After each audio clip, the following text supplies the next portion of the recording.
So we, last time for people who were here, we talked about grit and Angela Duckworth's work on grit and how grit was more important than talent, that perseverance. And we're now going to talk a little bit about mindset and what a growth mindset is. And so you've just taken a little quiz, and you have determined by your score where you are with either a growth mindset or a fixed mindset. So we're going to talk about what that means. All right, so typically we don't see unmotivated babies. Babies are very inquisitive, they're engaged, they're always interested, they're always learning. And then what happens by the time kids get into high school or get into college?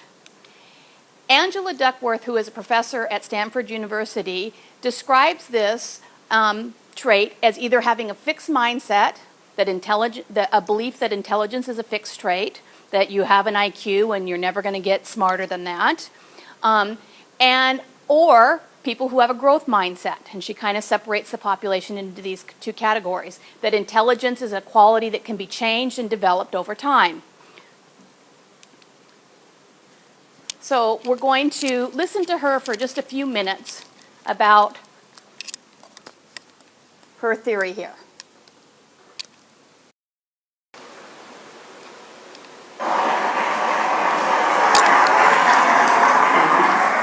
Today, I want to tell you about the power of yet. I learned in high school in Chicago, where students had to pass 84 units to graduate. And if they didn't pass, they got the grade not yet. I thought, isn't that wonderful? Because if you fail, you're nowhere. But if you get the grade not yet, you're on a learning curve. Not yet gave them a path into the future. And not yet also helped me understand a critical experience early in my career. To figure out how kids coped with challenge, I gave 10-year-olds some problems that were a little too difficult for them. Some of them reacted in a shockingly positive way. They said things like, "I love a challenge," or "I was hoping this would be informative."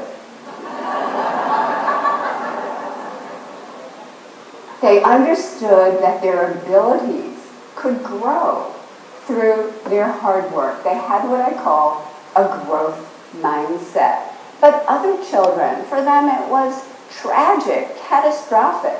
From their more fixed mindset perspective, their core intelligence had been tested and devastated. Instead of the power of yet, they were gripped by the tyranny of now. So, what did they do next? In one study, after a failure on a test, they said they'd cheat next time instead of study more. In another study, they found someone who did worse than they did so they could feel better. And in many studies, we found they run from difficulty. Let's look at how that looks in the brain. Moser and his colleagues measured from the brain as kids encountered errors. Processing the error shows up in red. If you look at the fixed mindset brain on the left, nothing is happening. But if you look at the growth mindset brain on the right, it's on fire with yet. They're processing the error deeply, learning from it, and correcting it. So, how are we raising our kids? Are we raising them for now or for yet? Are they focused on the next A or test score instead of dreaming big, instead of thinking about what they want to be and how they want to contribute to society? And if they are too focused on A's and test scores, are they going to carry this with them into the future?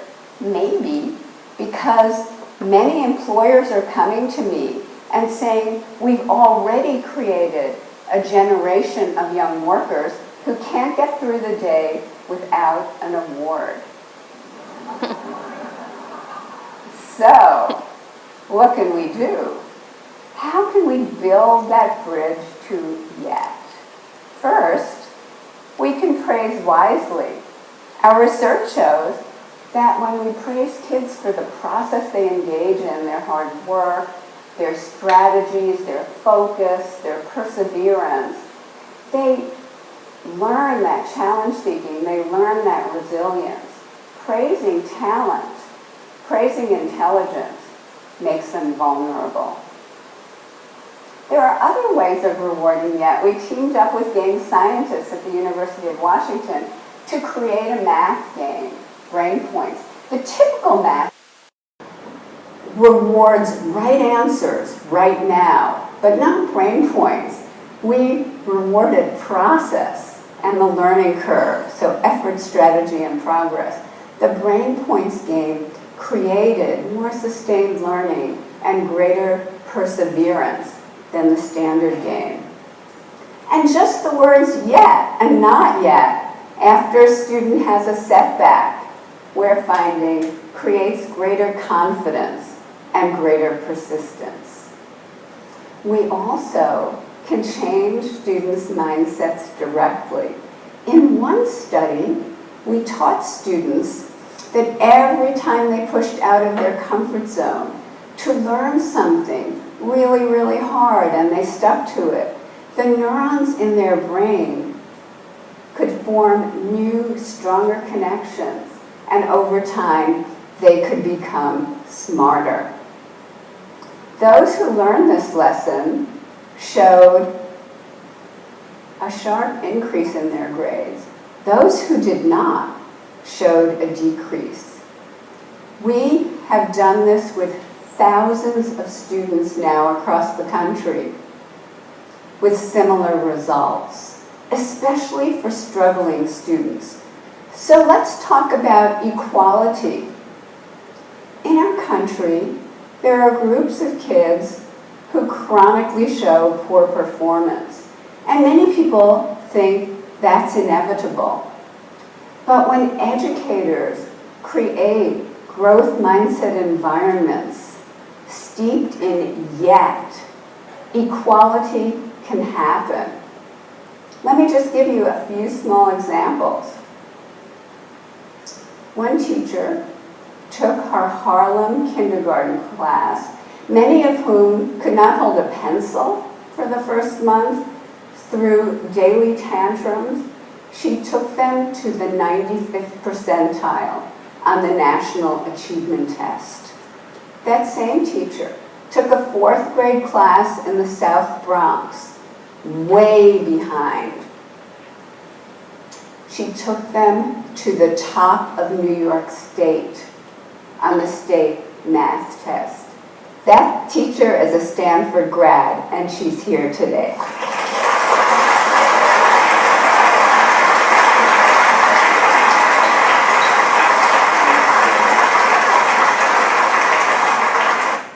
Okay, we're gonna stop. I will include a couple of these clips in the resources for people who want to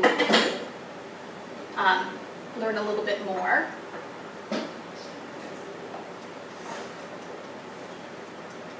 going the wrong way. Go. All right, so what's the difference between a fixed mindset and a growth mindset?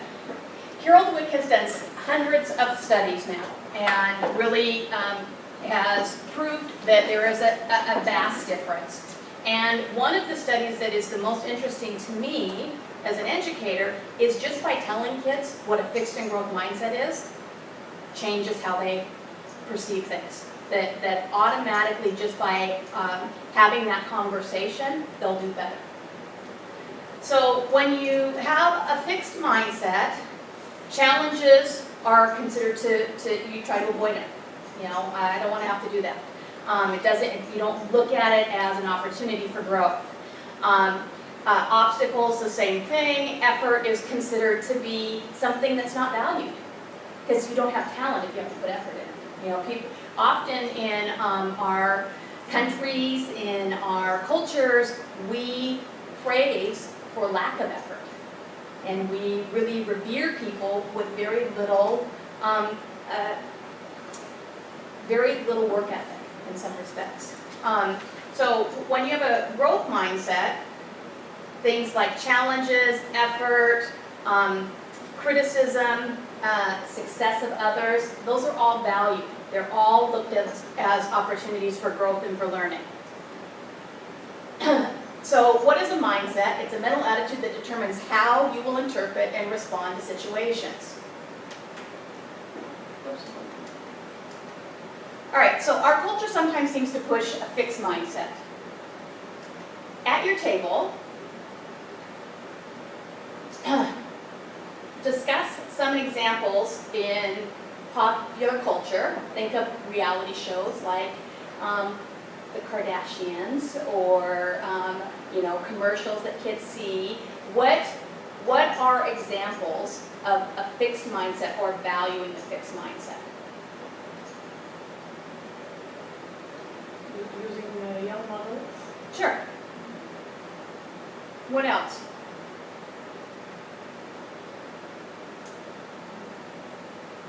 What's more important? How well you played the game or whether you won?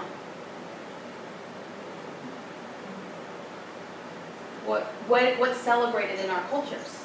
It's typically the success is celebrated, and if you are able to do something with little or no effort, that seems to be highly valued, and that's a message kids get a lot. That if it's too hard and I'm not good at it, I shouldn't try. I don't have the talent. I can't develop. There's not an understanding a lot of examples in our culture of, that whole idea of multiple practices make you better at anything. So in a fixed mindset, when you have a challenge, it's seen as, your cognitive state becomes self-doubt and helplessness. I was in a classroom yesterday covering for a Chinese class. Obviously I don't speak Chinese, and this was a language B class, so we're talking about 11th graders who were very fluent in Chinese. And they were given a task by the teacher, written in Chinese, and it was the first time they had experienced this task.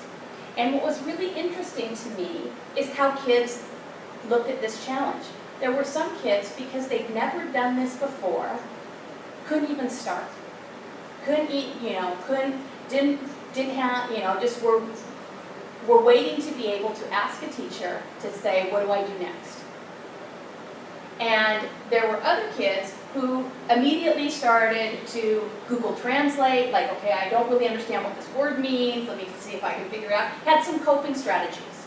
So we talked about that as a group, because obviously I couldn't read the task.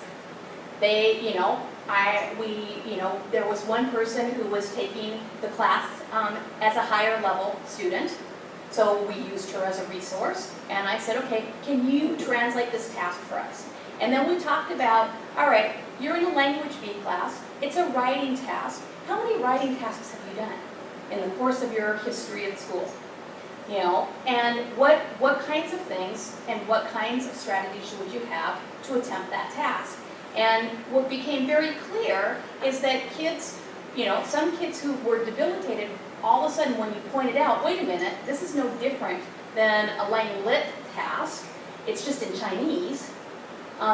You're being asked to compare and contrast something here, you know how to do that. You may not have the vocabulary that you have in English at this point, because you're not 100% fluent, you've got 2 more years of Chinese, but you absolutely have strategies and coping mechanisms to begin the task. If you don't have that, if you can't find that within yourself, what ends up happening is your emotional state falls into one of these 4 categories typically. Anxiety, you become highly stressed. Sadness, oh no, what's going to happen here? Shame, everybody else thinks they know what they're doing. Or anger, you get upset. So what's the behavior that this happens or results in? Often you avoid it. You get hyper-competitive, especially if anger is involved. Withdrawal, defensiveness, lying. One of her examples she gave was that kids who didn't do well, one of their coping mechanisms was to cheat the next time, because they value doing well over the learning. And a big piece of that comes from our culture and comes from our obsessiveness with grades. It's why, as an educator, especially as a middle level and high school educator, I really want to focus on the process of learning, not on what the grade is. What did you do well? Why did you do it well? What could you do better? And how will you do that next time? Versus, as soon as you put a number on it, whether it be a 5, whether it be a 4, whether it be a 7, kids are done. They're not engaged. So in a growth mindset, challenge is inspiring. There's confidence. There's an expectation that you know that you've got some strategies to use, that you've got some skills. There's usually engagement, excitement, pride, because you've done pieces of it. And this results in high effort, in cooperativeness, in persistence. So let's talk about the emotion of this. Positive emotions facilitate learning. It's something I believe strongly in. If kids aren't happy, they can't learn. If they're struggling in the classroom, even if it's socially, their learning is shut down.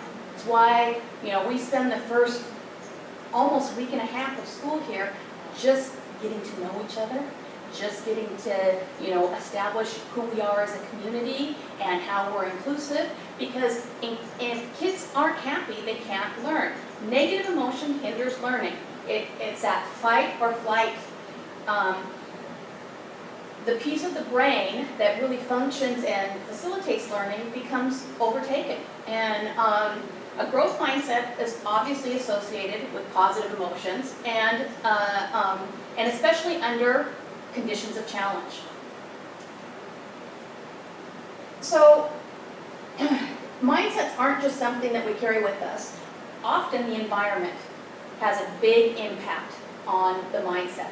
What's happening in the classroom has a big impact on the environment and the mindset of your child as a learner. So imagine your child in a classroom when it's, I don't know how to do this, and the teacher says, yeah, you're going to learn it. Versus, I don't know how to do this, well, yes, you failed. Huge difference in how the kid's going to interpret that, internalize it. And so the cultures we create influence our children's mindsets. So what can parents do? Well, here's the good news. Everything you do as a parent influences your child's mindset. And it's also the bad news. Everything you do as parents influences your child's mindset. So if you, look at where you were on that scale. If you're more in that fixed mindset, you're probably translating that also in what you say and do to your child. Here's the good news. You can change that. You can move yourself to the score of 60. So how do you praise your child? Right now, in your, let's do it individually because turn your paper over, one of the papers over, and think about the last week, 10 days, you had your kids with you pretty much 24/7. What were the kind of conversations you had with your child? When you said positive things to them, what were the kinds of things you said? Just list as many as you can think of.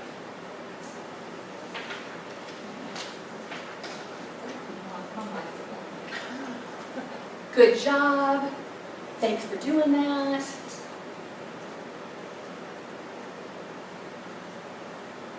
You look pretty today. All the things that you said. You look handsome today. You look strong today. All the things you said that were in praise of your child.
Okay, about 30 more seconds. Finish your last thought.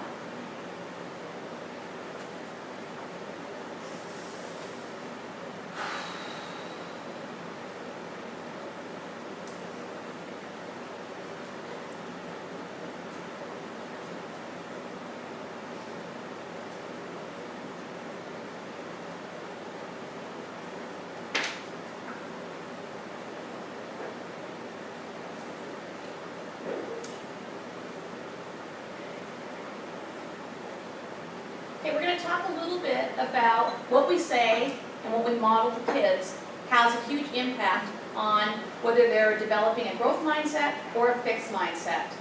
So we're going to watch this.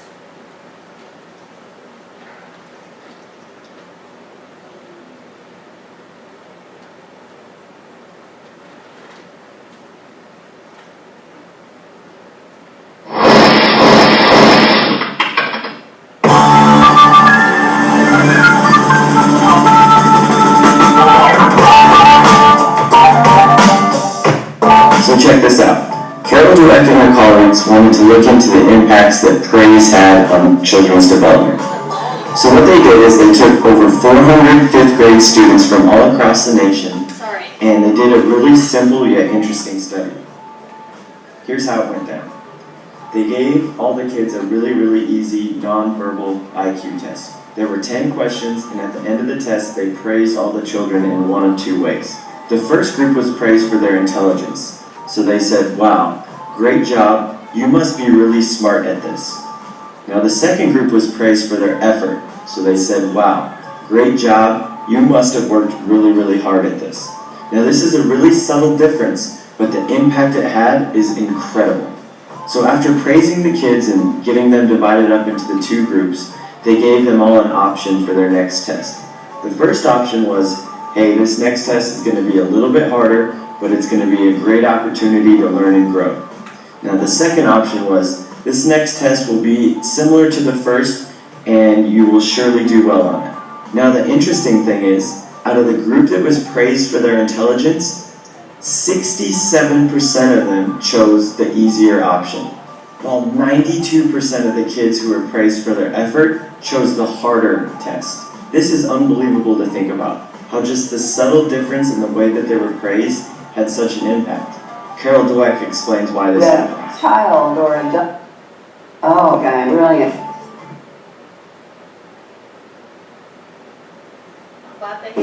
I better not do anything that will disprove this evaluation. As a result, they enter a fixed mindset, they play it safe in the future, and they limit the growth of their talents.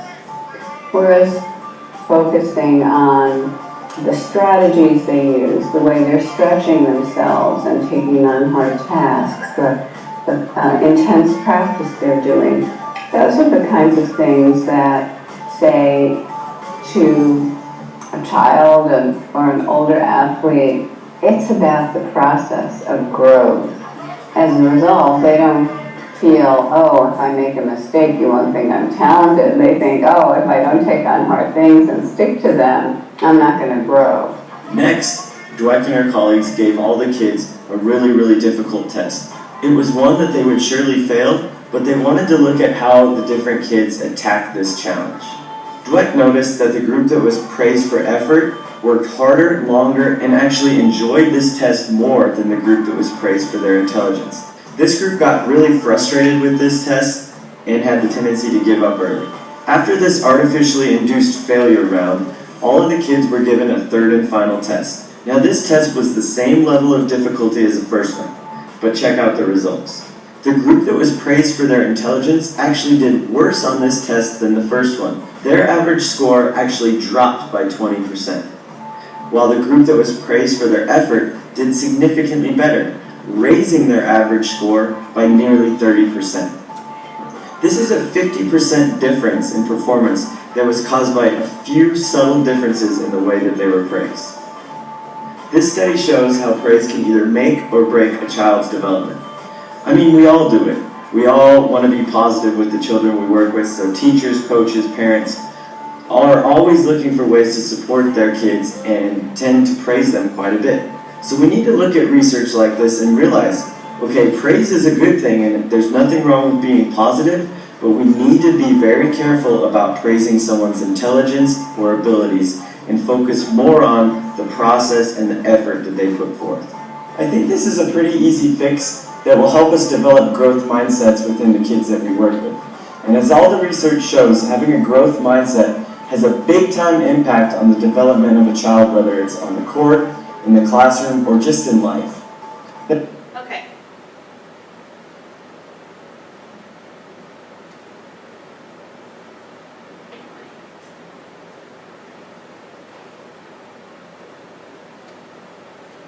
All right, so let's talk about the impact of praising intelligence and ability.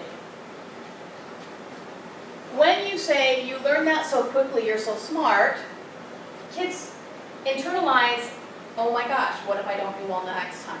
What's going to happen? Does that mean I'm not smart? What a great story, you must be the best writer in your class.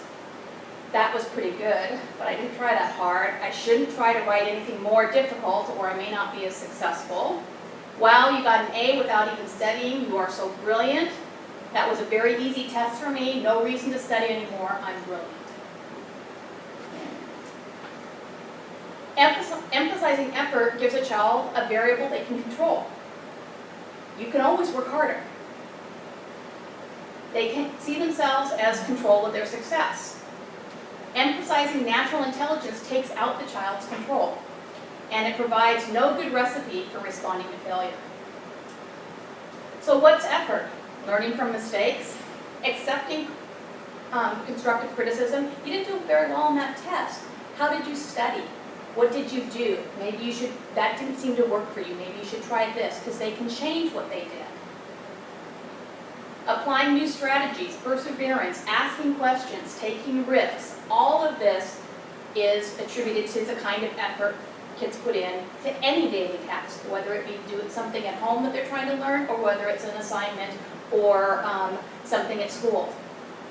So look at your praise that you just wrote down, and just for your own self-reflection, put A's next to things that kids can't control, like you're pretty, you're handsome, and E next to things that they can, where you're praising process, where you're praising effort. If there was things that they could control, things that are external, ability, intelligence, look and just kind of see where you are on the praise meter. And just acknowledge you want to move yourself to praising process and effort, things that kids can control.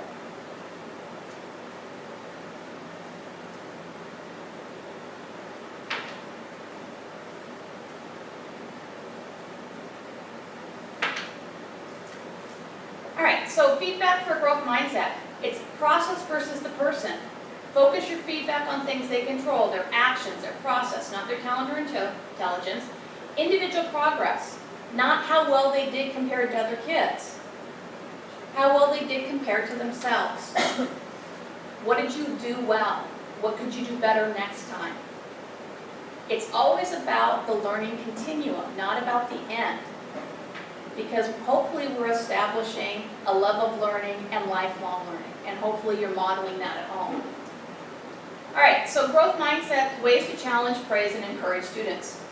When students succeed with very little effort, acknowledge that there wasn't much effort in it. It's great that you've done so well, but obviously I didn't give you anything very challenging. Sorry. You know, it looks like your skills were really challenged by this. Don't want to waste your time. When a student succeeds as a result of great effort, acknowledge that, congratulate the effort, especially if they've worked really hard and they haven't done that well. You've done really well because you didn't know any of this. Now you know some of it. What did you do to learn that little piece? Can you use those strategies and that skill set to learn more? When students face disappointment and failure, look at it as a positive opportunity. You didn't do as well as you wanted. Let's talk about why that is. What could you do differently? letting kids know it's not some innate ability that they have no control over, or that they magically somebody's going to wave a magic wand and next time automatically you're going to do better. You have to do something in order to improve your results. What part did you do well in? What parts were difficult for you? And looking at those differences. And what did you do to prepare for this? Is there anything you could have done differently? If a child studied the night before an exam and didn't do very well for the exam, a good conversation is probably the night before is not soon enough for that child, for that topic, or that concept. So key takeaways: process versus person, and de-emphasizing how well often kids immediately, especially when they don't do well, look for kids who did even worse. Because they're immediately, looking for, all right, where am I in the group process? And especially kids in middle school. So that group from 6 to 8, it's always about being part of the herd, being a sheep, being, not sticking out. And so immediately, when kids, even when they do well, immediately they're looking at how it can actually inversely affect performance. Because if they're the only one that did well, often kids will feel uncomfortable about that. They'll want to hide that. They'll want to say, oh, I didn't understand it either, because they want to be part of the group. And so taking out kind of group process and really look at it in individual progress and process is way more important. All right, so we're going to take a little quiz here and see where we're at. Intelligence is fixed and cannot be changed. Is that fixed or growth mindset? Fixed. Motivation is determined more by external conditions than internal drive. It's a growth. Alright? People care less about what you do than why you do it.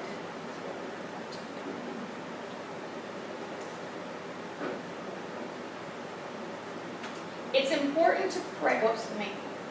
It's important to praise students' ability and intelligence to build student confidence. No, it's important to praise process. All right, intrinsic rewards work well to motivate students to learn. And extrinsic, like I'm going to give you a candy bar if you finish this first. I'm going to, you're going to get extra money if you get all A's on your report card. Fixed or growth? You're fixed. Okay, there's a little caveat there. Research shows that extrinsic rewards do have a motivating impact for things that are very easy and well within people's ability. However, there is an inverse relationship. If it's difficult, often a reward is a demotivating factor. If getting all A's is very, very difficult, and you say, I'm going to give you $100 if you get all A's, potentially they will do worse than they would have done if you'd not done anything. The more intelligent you are, the less likely you will persevere through challenges. This actually is pretty true.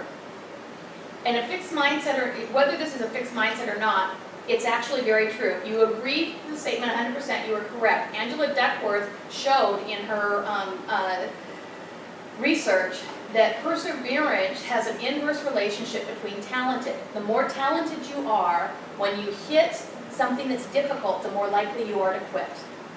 When you don't believe you have any talent for it and there's nothing at risk, you'll try harder and harder and harder to be successful. Is that your perception of your talent, or is that something? I think it's both. I think it's the actual truth and it's also perception. All right, raising expectations can lower performing students'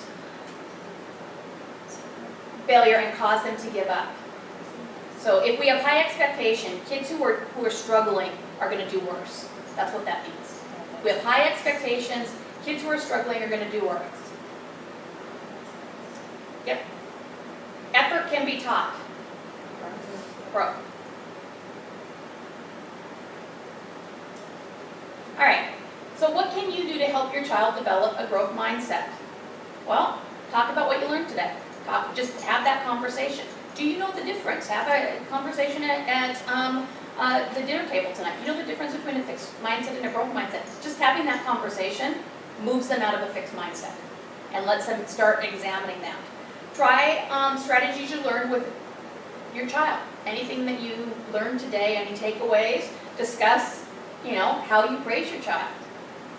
Listen and watch for mindsets, in some of the messaging kids get, in what you're saying to your child, and what what coaches are saying, what educators are saying, and learn more about building a growth mindset. So we're going to do one more, Khan Academy. How many of your children have been on Khan Academy? I would assume most. You might not be aware of Khan Academy. So Khan Academy started with a young man who wanted to help his struggling cousin in math. And it's grown into a multi-million operation. It started with math and now it does everything. And in fact, it's branched into, for those of you who have kids in high school, it's branched into how to seek the best college. So, and they've got some really good resources. So he does, one of the things that I really like about the website now is, number one, how diverse it is. You can find videos on absolutely everything, but he does a lot of interviewing. And he did a little quick interview with Carol DeWitt, which we will end with. Imagine ourselves 400 years ago. They had about a 15% literacy rate. And I suspect that if you were to talk to someone who could read back then and ask them what percentage of the population you think is capable of reading, they might have said, well, maybe 20%, 25%. Now you fast forward 400 years, we know that that's a wildly pessimistic prediction or assumption. That it's actually 99.99% of the population is capable of reading. Well, what similar blinders do we have on today? So I'm excited to have Carol DeWitt here, one of my personal heroes, who's strongly influenced a lot of work at Khan Academy. Carol, great to have you here. Pleasure to be here, Sal. So what I'd like to start off with, this word growth mindset, which I believe you came up with. When did you come up with that? What was the motivation and what is it? A growth mindset is when students believe that their abilities can be developed. A fixed mindset is when they think, I just have a certain amount and that's it. And this isn't just I'm never going to be good kind at of math. feel-good talk. This is actually based in science, that you actually, the brain actually does grow stronger. Neural connections actually do form when you struggle. In study after study, we have shown that kids who have a growth mindset get higher grades. It's not a choice between the outcome and the mindset. It shows that if kids engage deeply and effectively in a learning process, the grades and test scores are a natural byproduct. Kids who are praised for their intelligence, our research shows, don't want a challenge afterwards. They don't want to work hard on something, and if they hit difficulty, that's it. We find that when we praise or parents praise the process the child engages in, their hard work, but not just hard work, their strategies, their ideas, their focus, their perseverance, then the student learns these are the ingredients of success. If it gets harder, I'll just do these things. We've already done work with you of inserting growth mindset statements before math problems. And we found together that kids did better. So one thing that I hope is the folks listening to these videos go out there and tell their parents, tell their children, tell their peers, tell their teachers, tell their students about the growth mindset. Tell them that their brain grows when they get a question wrong, when they struggle, when they look at their errors and they say, hey, that's interesting. You shouldn't be ashamed of your mistake. You should view that as something that's interesting, something to explore. When you do that, you'll actually physically form neural connections. Your brain will actually grow. So that's it for today, ladies. Questions, comments?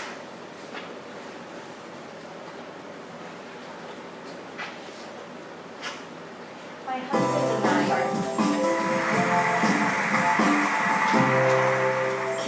come like this. Go ahead, sorry. Yeah, my husband and I are like the poster children for this, Okay. because I was praised as a child Uh-huh. for my high IQ Yeah. and for, like, somewhere in one of my children's books I have written, I'm too smart. That's what I wrote about myself. And so it's just describes me, Yeah. how I used to be, this fixed mindset. And my husband, on the other hand, he had dyslexia, he had all sorts of issues. And I tell him he really started to learn after he graduated from college. And yet he hasn't stopped learning. Right. He's learning, since I've married him, he's learned by leaps and bounds, and it's tremendous to see how he has grown. So I personally think that this is incredibly powerful. And yeah, I want printouts or something Yeah. of the So some of these slides So, to take home and put it. I will attach this to the e-news, all of the slides, and then there's also, I'll attach a resource page that gives a lot more information and a lot of other videos and stuff, so if you're interested, you can look at that. Great. But one of the things that I think is really interesting about this, because I think we all grew up in a time where IQ, it was believed it was Right. fixed. It was I was definitively told, I was put in a reading group in kindergarten, you were bluebirds or foxes Right. or bears based on ability, and there was an expectation that that's the group you stayed in Yeah. throughout your elementary career. That if you were in the high group, you remained in the high group. You were in the low group, you were going to be in the low group for the whole time. And that's what tracking is about. It's why I'm so opposed to tracking. Because often what ends up happening in tracking situations is kids never get exposed. You're always in the low group, there's zero expectation, and you're constantly told this is going to be hard for you. And yes, you're struggling, and that's right. And it's kind of a self-fulfilling prophecy. And as educators, unfortunately, we're some of the worst culprits of this. And how we talk to kids and what we say in classrooms. And so my goal is to inform parents, to inform teachers, to inform kids, because often the self-talk you have with yourself is the biggest determinator of how well you're going to be successful. When you get a task and you don't know how to do it, if you recognize, hey, my first instinct is to shut down, and you start saying, well, why is that? And what could I do differently? Already you're developing strategies. And probably the next time you get something hard, you won't immediately shut down. You'll think, okay, well, I did this. And every time you face something difficult and you do well at it, it just encourages your confidence and increases your desire to work. It's one of the reasons, I know that there's a lot of conversation often, and as a math teacher, I love algebra. And one of the reasons I love algebra, even though I totally understand that kids often will never use it again in their lives, and if I were to put algebra in front of you, you probably wouldn't remember how to do it. I totally get that. It challenges you in a way that nothing has challenged you before. It absolutely asks you to think in a way you haven't thought before. And that's what I love about teaching algebra to kids, because they struggle. Even my best students in math will struggle with algebra problems. And that struggle is all about who they're going to be as a learner. And recognizing that you can do something very hard and do it well gives kids such a high, such a natural high. You don't have to pay for TA. You don't have to give them, a candy bar because you finished. That intrinsic reward is what you want kids to feel. And so, I believe it's our job as parents and teachers and educators to ensure that we're creating climates where we're absolutely fostering growth mindset. You can't do it yet. Math is hard for you now. Let's fix it. You know, let's, you know, often, you know, and again, I think as educators, sometimes we fall into these patterns of only showing kids one way to do something. And often if you will show them multiple ways, something will click. It's why some of the best teachers in the classroom are the kids. You know, it's why cooperative learning works so well. Because often kids will show other kids multiple ways to do something. Any other comments? Yeah, I was just going to make a comment when you were talking about the groups, because primary, they split them that way for a Mandarin. You know, you're in this group, and the kids are always like, I know that, oh, what grade am I? I'm going to be in the dummy group, you know, and it's labeled, and it's exactly what you're talking about. So my question is, do you teach the kids at any level, primary, I know they didn't unless they did touch on it, but just about their mind and explaining like, okay, you know, and just giving them some tactics to say, hey, you know what, you might think this is difficult, but if you think this way, you can overcome it. I absolutely believe that you can talk to a 3 and a 4-year-old about this. No, I'm Three- talking more Yeah, middle school. yeah, high and yeah, I think we do talk about this in classrooms, and I do, you know, I've done this with teachers here already. We've talked about it. Most were very aware of it. You know, one of the best things about coming to a school like HKA is it's a lead learning school. So theories like this that have been around for the last 5 years and 10 years are well known and hopefully practiced. But let me go back to the question that you raised about languages, because it's one of the places where we do group kids, and there's a reason for that. We even group them in middle school and high school, and it's because they're on a learning continuum. And so in the MYP, there's phase 1 to phase 4. There's really phase 1 to phase 6, but typically kids between 6th grade and 10th grade get from phase 1 to phase 4, because there's 4 years and typically you'll get through a phase each year. Some kids take a little bit longer, you know, and so there's an expectation that phase 3 might be a 2-year course for some kids, or phase 4 might be a 2-year course for some kids. But there is not an expectation that you can't learn it. Okay, so when kids are, you know, divided into groups for Mandarin, even in primary, they're probably appropriately divided. I agree with that. You know, the question is how kids feel about that and the message they're getting from the teacher and what kind of motivation. If you don't want to be in the group that you're in, how do you move out of it and use that as a motivating factor?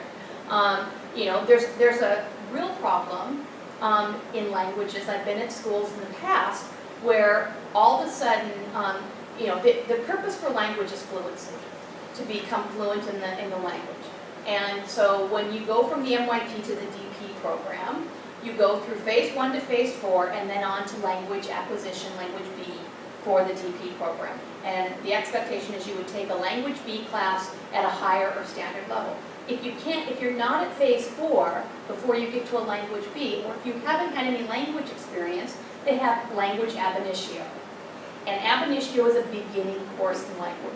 It's still fairly rigorous because you're really getting through kind of 3 years of language in a 2-year span. So it's not that it's not that rigorous, but what's disappointing to me sometimes in DP programs is kids will do a language for quite a number of years and then take the ab initio because they think it's easier and never kind of get to fluency.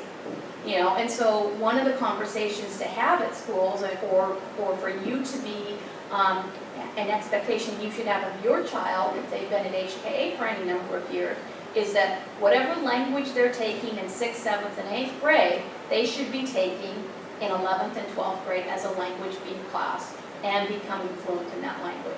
And it's one of my biases is the kids that shop around. You know, I'm going to try Spanish this year. Oh, that was really hard, so now I'm going to move over to Mandarin. Well, that was hard, so now I'm going to move to German. I'm not a fan of that. I'm a fan of sticking it, you know, picking a language and sticking with it and becoming fluent in that language. Is it a case of just shopping around? Sometimes. Or is it one particular language that stands out as Some- Or the duck hacks, well, because they think it's gonna be too. It depends, I don't know, because I haven't been here long enough to know whether that's an issue here, I don't believe it is. But in previous schools, it's been about a perception of a teacher. Oh, this person grades easier, or this is an easier class. It's been about perception of the course itself. I would imagine that most of us as Westerners would believe that Chinese is more difficult than, say, Spanish or Italian or French. So pieces of their perception and pieces of it are based on real experiences. But then there's the reality of the ID score. Yeah. Because like my son is taking standard, we know it's probably costing 1 or 2 points. Yeah, but again, so what are you valuing?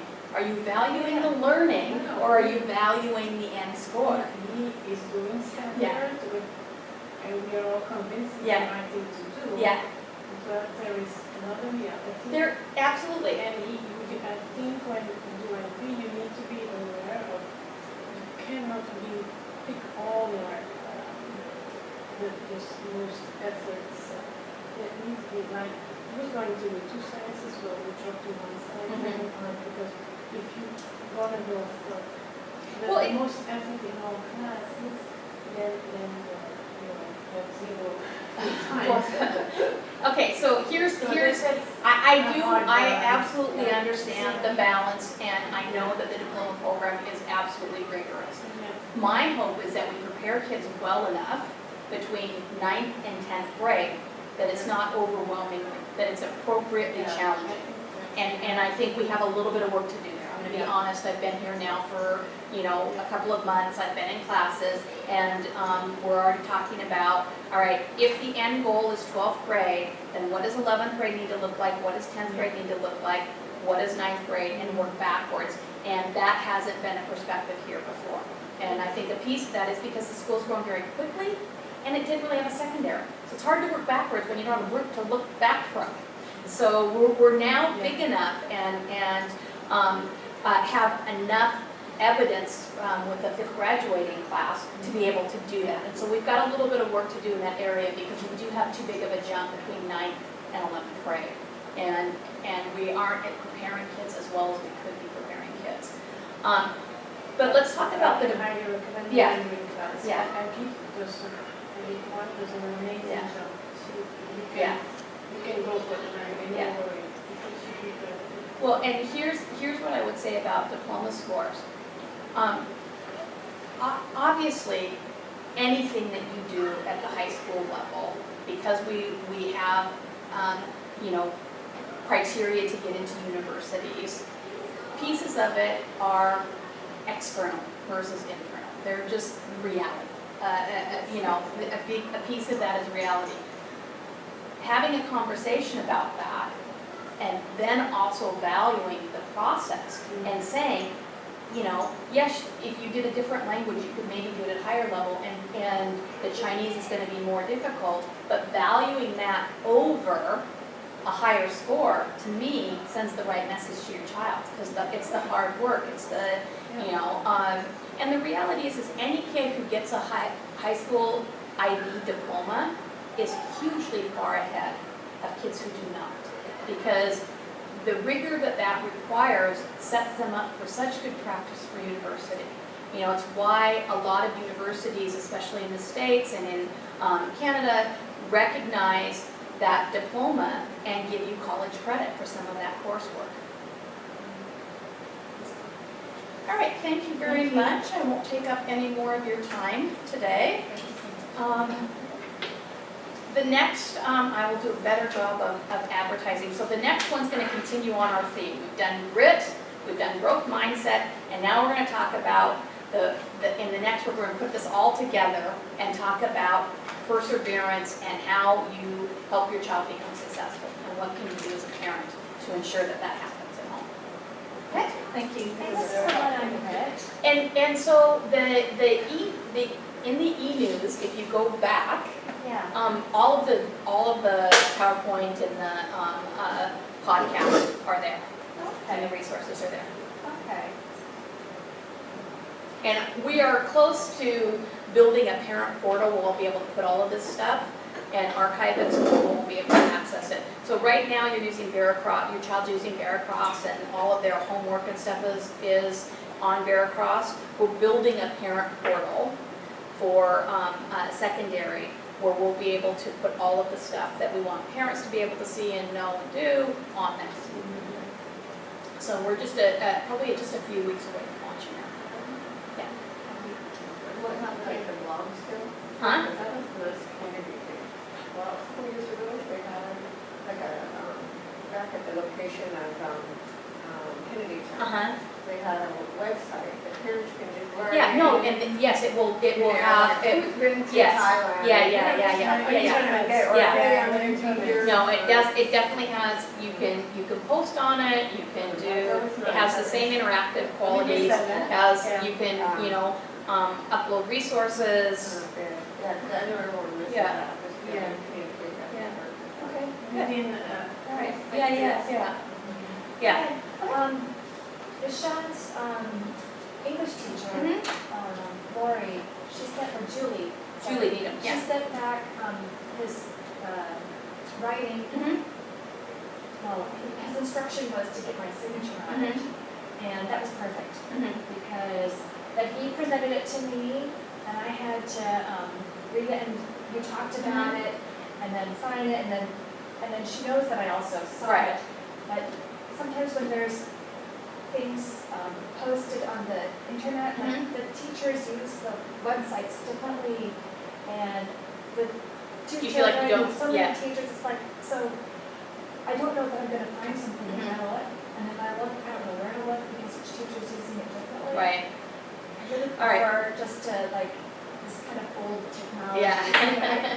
I'm a paper diary Okay. sort of a person, but I'm happy to give that feedback, yeah. that really helps a Yeah. lot. And then also it's like his showing it to me. Right. He's saying, okay, so now we're supposed to go, Right, come on, show me what's going on in school, Right. show me what's on the internet. yeah. We're not interested.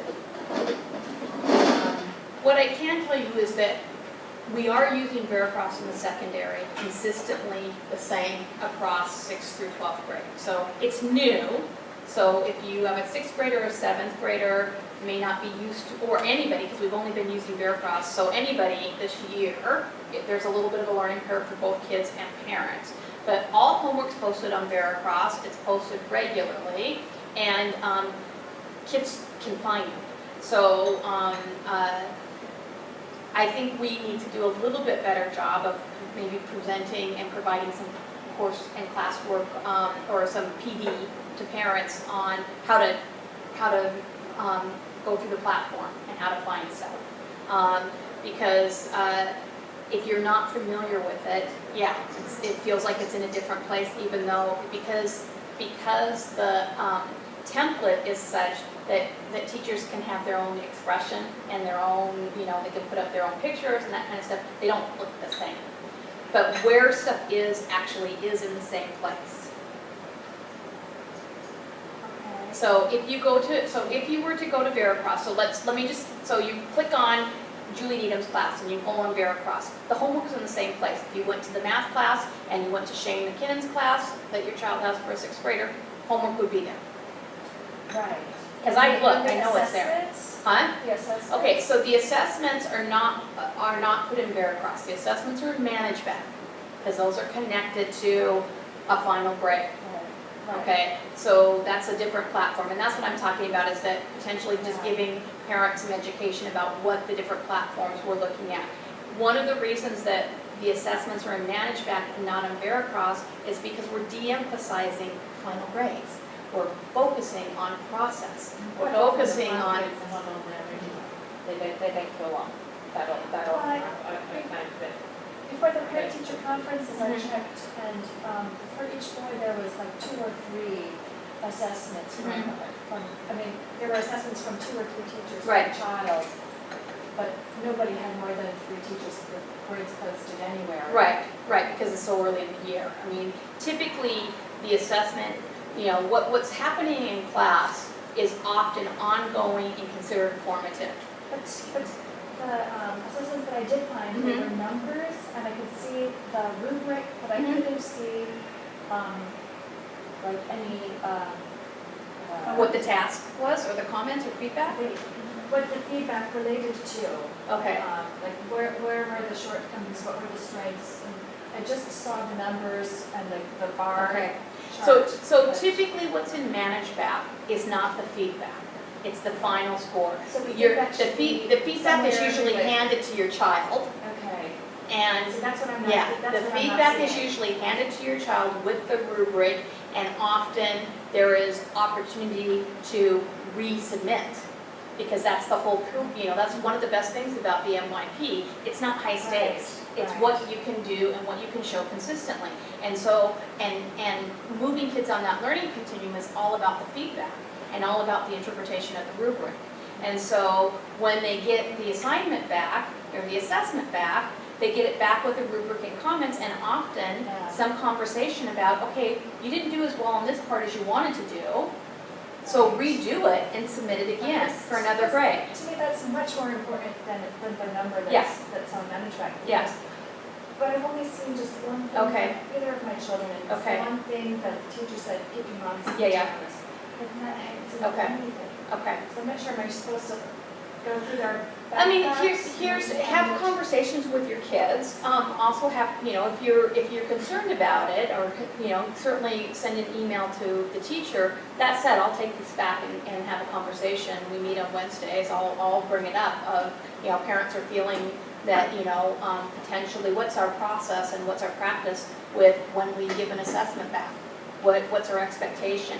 It probably looks very different for a 6th, 7th, or 8th grader than it does for a 9th through 12th grader, because a piece of that is about, expectation and age and ownership of the learning. Yeah. Okay. I'd love to get that. Have you login for the management? Yes, you have a login for the management, and if you, okay, so here's where you're gonna go. You're gonna do it right now, and you're gonna get in. You're gonna go right downstairs to the IT lab.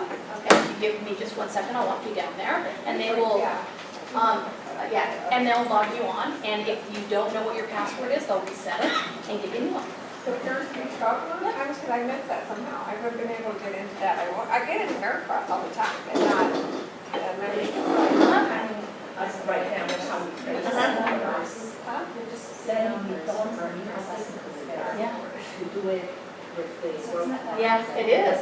I mean, in terms of, That is essentially something that I'm very good at telling her, oh, it's so good to have you.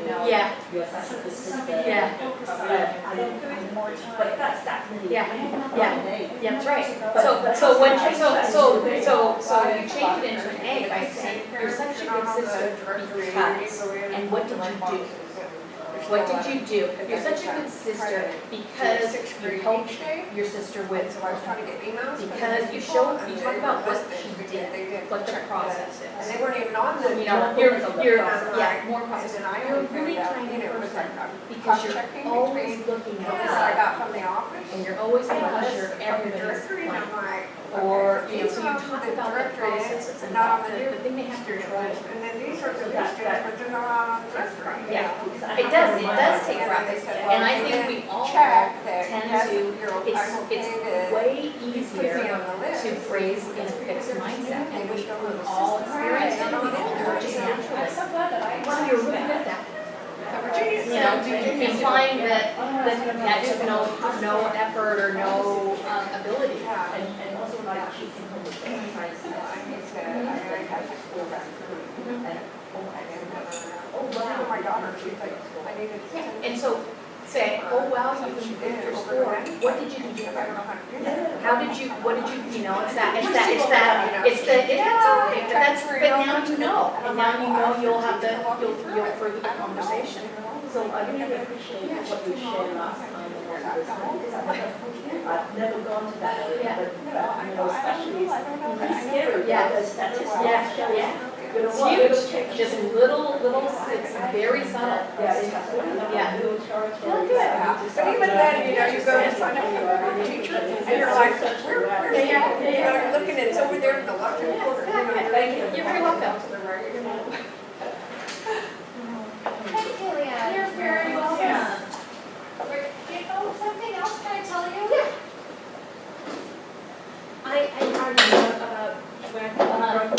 so like my score of reading is much higher than another time when I was in school. Yeah. So, yeah, I totally agree with you.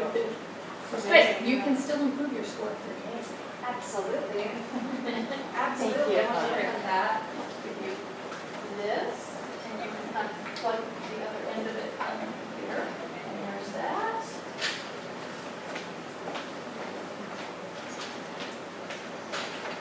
I haven't really officially, I mean, I went to the Baptist school. Yeah. But then it was Remind on me the who you thing- are. Yeah, Angelina McLaughlin, Okay. she's sixth grade. Yes. So Okay. she had her volleyball that night. Okay, And they yeah. were coming home, so I was only able to do like 10 minutes. That's all right. Because I know how